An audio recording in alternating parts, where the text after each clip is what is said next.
स्वागत है आपका एनआईटी मित्र के अंदर। अपन ने अब इस टॉपिक में हम पढ़ेंगे अन्योन्य प्रेरक। पिछले कुछ टॉपिक्स में अपन ने स्वप्रेरण समझा। स्वप्रेरण का मतलब क्या होता है?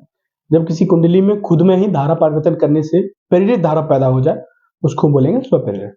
अन्योन्य प्रेरण में क्या होगा? अन्योन्य प्रेरण में होता क्या है? जब किसी कुंडली में धारा परिवर्तित करें और बगल वाली कुंडली में धारा पैदा हो जाए प्रेरित, तो उसको बोलेंगे अन्योन्य प्रेरण। अन्योन्य का मतलब होता है दूसरा, है ना? बड़ी खतरनाक चीज है। बेटा ट्रांसफार्मर होता है तुम्हारा, ट्रांसफार्मर इसी चीज पे काम करता है। जैसे अपन क्या होता है, चार्जर लगाया अपन, है ना? चार्जर का काम क्या होता है भाई? वोल्टेज तो 220 की और आ रहा है ना? तो ये भैया कम होकर 15 वोल्टेज या 20 वोल्टेज पे कैसे पहुंच जा रही बात है? ऐसी होता बेटा।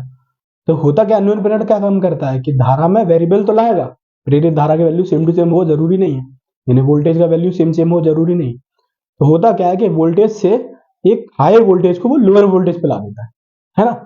हायर वोल्टेज किस पे ला देता है? लोअर वोल्टेज पे ला देता है। तो हमारा ऐसा करके हमारा ये चार्जर है ना, चार्जर काम कर जाता है। समझ में आया? वो चार्जर काम करता है अन्योन्य प्रेरण पे, ट्रांसफार्मर वगैरह। ठीक है, अब देखो ज्यादा बातें नहीं करते, अन्योन्य प्रेरण समझते हैं। बेटा मैंने क्या बोला? एक कुंडली है, इसमें धारा बह रही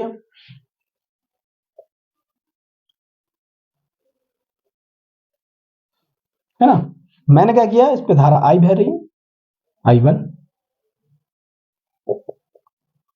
ठीक है, चलिए इसमें कुंडली में फेरिक N2 है। अगर मैंने इसमें धारा बहाई तो इसमें अभी तो जीरो, ये जीरो से बड़ी धारा, जैसे इसमें धारा बही तो इसमें तो स्वप्रेरण वगैरह पैदा हो गई होगा।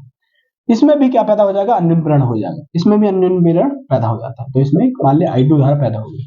अन्योन्य प्रेरण की घटना क्या होती है? जब किसी कुंडली में धारा परिवर्तन करने से उसके पास वाली कुंडली में प्रेरित धारा पैदा हो जाए। क्या है प्रेरित धारा? प्रेरित धारा पैदा हो जाए तो इस घटना को क्या बोलते हैं हम? अन्योन्य प्रेरण की घटना। तो अब होता क्या है कि इस दूसरी कुंडली का जो 5 में परिवर्तन है वो निर्भर करता है पहली कुंडली के धारा पर, है ना? पहली कुंडली के धारा, पहली कुंडली के अच्छा। तो N2 phi2 इजकल टू क्या हो जाएगा? Capital M। ये होता है उसका वो अन्योन्य प्रेरण। तो M क्या हो जाएगा? Formula N2 phi2 divide by I1। याद रखना M is equal to N2 phi2 divide by N। ऊपर दूसरी कुंडली का, नीचे पहली कुंडली। N2 बटे A का फॉर्मूला याद रखना, ऊपर दूसरी का, नीचे। ऐसे फॉर्मूला लगा दोगे काम हो जाएगा, है ना? मात्रक वही होता है बेटा, हेनरी। हेनरी मरे थे, नालायकपंथी फैला देता हमें स्वप्रेरण अन्योन्य प्रेरण मिल गया था। चलो बेटा ये हमें चीजें समझ में आ गई।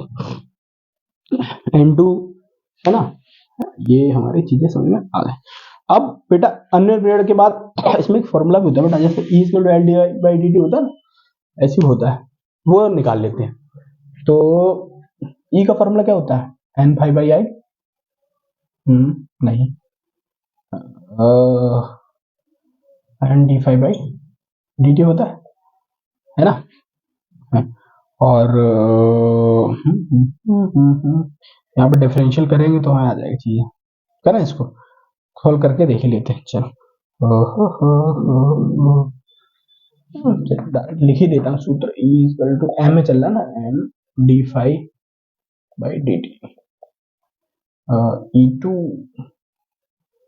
Equal to M D five two by D T, शायद यही सूत्र होता है। Sorry N D I by D T होता है ना। चलो निकालने का तरीका मैं बताता हूँ, है ना? पहली धारा के कारण तो चीजें बदलनी है, वही बात।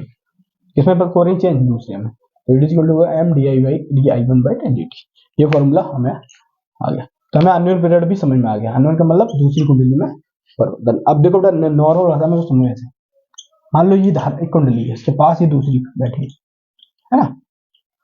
इसमें धारा में जैसे ही परिवर्तन आएगा I1 तो इसमें भी दूसरी धारा पैदा हो जाएगी। ठीक है, अब ऊपर या नीचे पैदा होगी तो वो दिशा पर निर्भर करता है। ठीक है, तो ये मान लिया N1, ये N2, ये ट्रांसफार्मर का रूल है बेटा।